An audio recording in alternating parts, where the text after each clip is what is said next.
forward. At times, she can be an Energizer bunny. You can put it right. You can shoot him in his head. He's got enough to blow him to keep him going. Nice. I try to get her to gear down a little bit.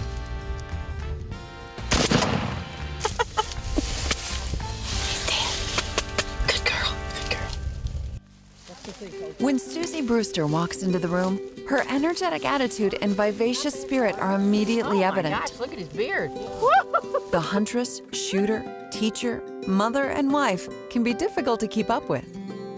Born and raised in small-town Oklahoma, you might be surprised to learn this Diana Award-winning huntress and firearm instructor didn't pick up a gun until much later in life.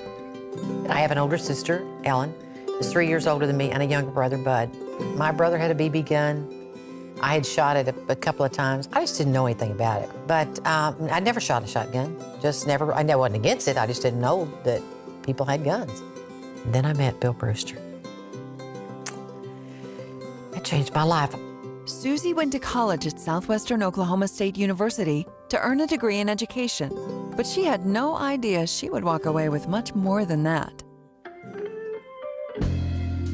I was looking for a day for homecoming and ran across Suzie, and we talked a little bit. I asked her if she'd like to go get a coat. So she said yeah, and asked her if she wanted to go to homecoming. And she said yeah. So we've kind of been together ever since. He was different. He was just such an incredible guy. That smile, those captivating eyes. You will hear it when the bells ring, and when even the mere mention of his name just brings a glow to your heart. And it doesn't stop. It doesn't stop because you've been married 50 years. It's there every day. I think your wife should be your best friend, one that you can talk with about anything, whether it's highs or lows or whatever. And I think that's part of life. That's the way it should be.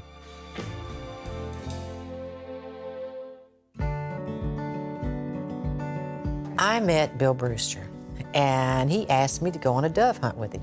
So, poor as I was as a college employee, I bought a really cute green and blue outfit because I was going out with Bill Brewster and go bird hunting with him, and I thought the birds would think I looked good, I guess. But I only really found out that what he planned for me to do was sit in a ditch and bring back the dead birds after he killed them.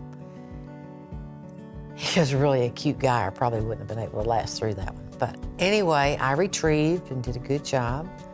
And then I thought, well, you know, maybe I'll learn to shoot. And I learned that there was a right way to hold a shotgun and that I could do it and I could kill birds and be successful. And we would go deer hunting. And between Christmas and New Year's was kind of our family time. And even when the children were little, we didn't take them till they were about 3. But even the youngest would sit on my lap and was so mesmerized by the animals. Gosh, it's just so much fun being together and being out there. You know, Carol's an excellent shot. The first 2 deer she saw, Bill told her to shoot them. He taught her how to hold her rifle, put that up, 2 dead deer. It's that family time. She was 11 years old. It's getting together and doing. And it's just important to me. Suzie enjoyed spending the quality family time together that hunting provided. But it wasn't until tragedy struck that she developed a deep passion for hunting and the shooting sports. In 1990, Bill decided to run for Congress. The family flew across the state of Oklahoma in 3 separate planes, making the announcement. But things went awry when one of the planes carrying 16-year-old daughter Keisha and 13-year-old son Kent went missing. The phone rang at 3 in the morning, and her words were, "Vicki, my children are missing." And it still gives me cold chills. It was just one of those things you'll never forget. So he and I walked back into the airport. It was just crowded with people just everywhere. And I looked over at the public relations office, the highway patrol, and a tear rolled off his cheek. And so then I saw Bill, you know, and I grabbed him, and, you know, I said, the plane's been found. And so I was like, I mean, I don't remember really a lot that happened at that point. There was just a lot of, I don't know, I suppose I just lost it. I had no clue. I wasn't there. I can't tell. I mean, I was there, but I wasn't cognizant of what was really taking place. She's the strongest person I've ever known. She's blessed so many lives, and I think it is because she's been through so much.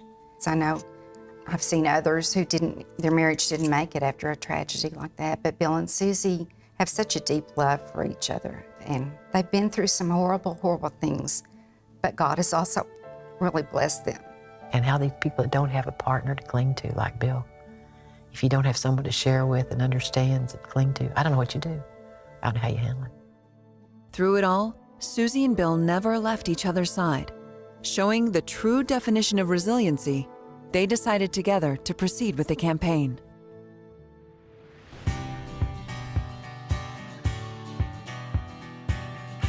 The campaign was our salvation.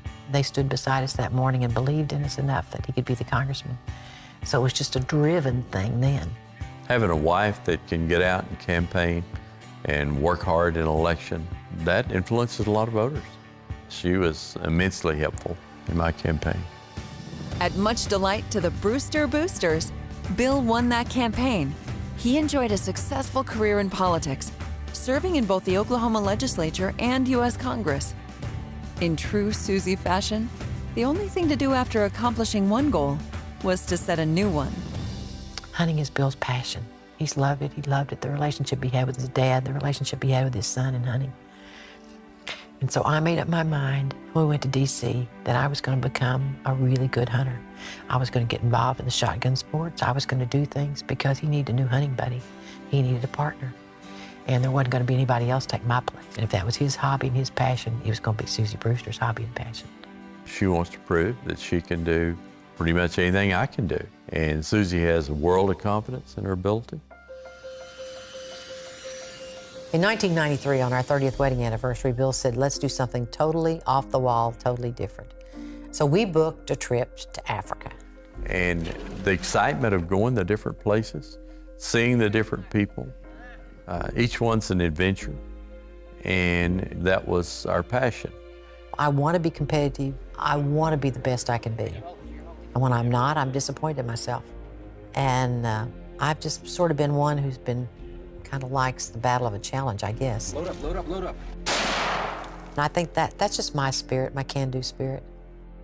So we were hunting somewhere in Africa, and she said, you know, I've got quite a number of species that I really think I would like to try to win the Diana Award.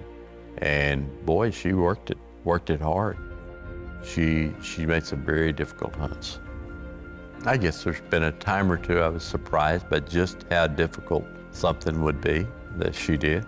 But overall, I know her capabilities. I know that she's gonna be tough. I know that she's gonna make a good shot when there is a shot. She loves it. It's what she wanted. She set a goal and she did it. What started out as Bill's passion quickly became Suzie's own passion as well. However, Suzie was surprised to learn that many of her Washington, D.C. friends didn't share that same excitement that she did when she hit the bullseye. And after we got to Washington, D.C., we saw what a lack there was of women being involved in the shooting sports. People who don't know vote no, and that's what happens. You'll see it happen in Congress. If they don't know about it, they'll just say, well, I'm not going to be for that, I'll be against that.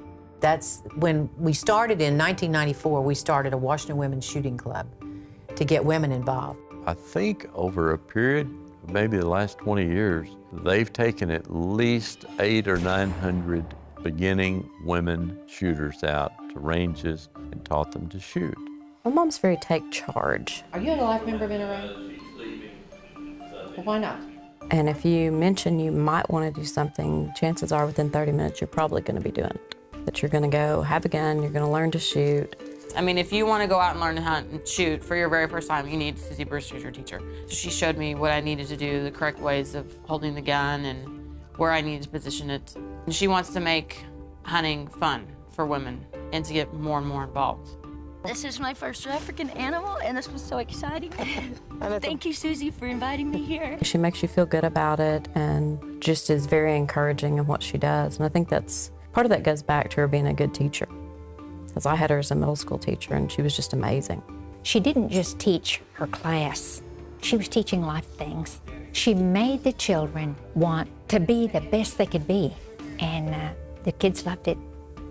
And never could get enough of Mrs. Brewster. She just has, some people just have that confidence and she definitely does. And she's a born teacher, and it's in every phase of her life.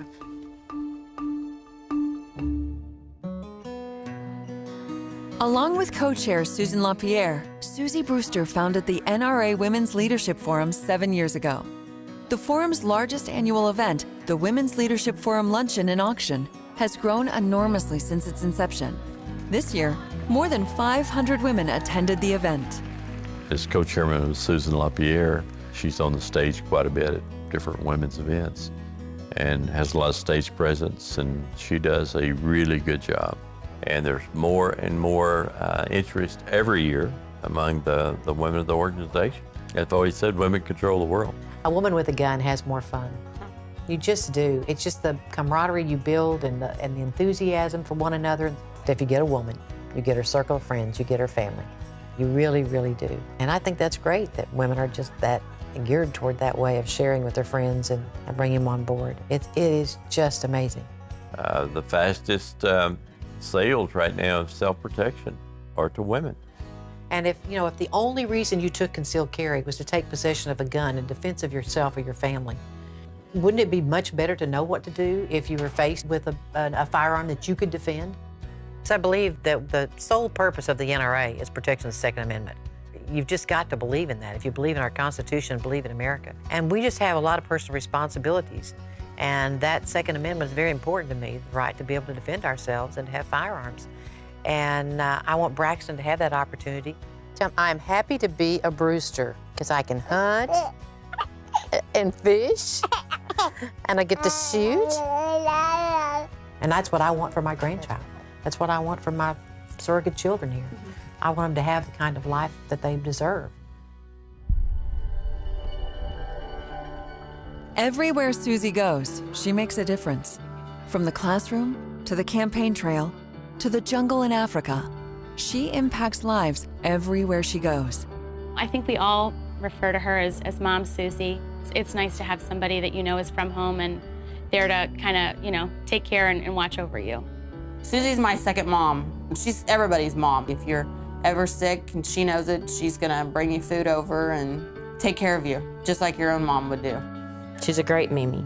Braxton's had a really good Christmas. He got his first rifle, got his lifetime membership to the NRA. She's very loyal, she's very determined, she's very giving. I cannot change the world, but because of me, someone's world's different, even if just for a day. So I think that's pretty special.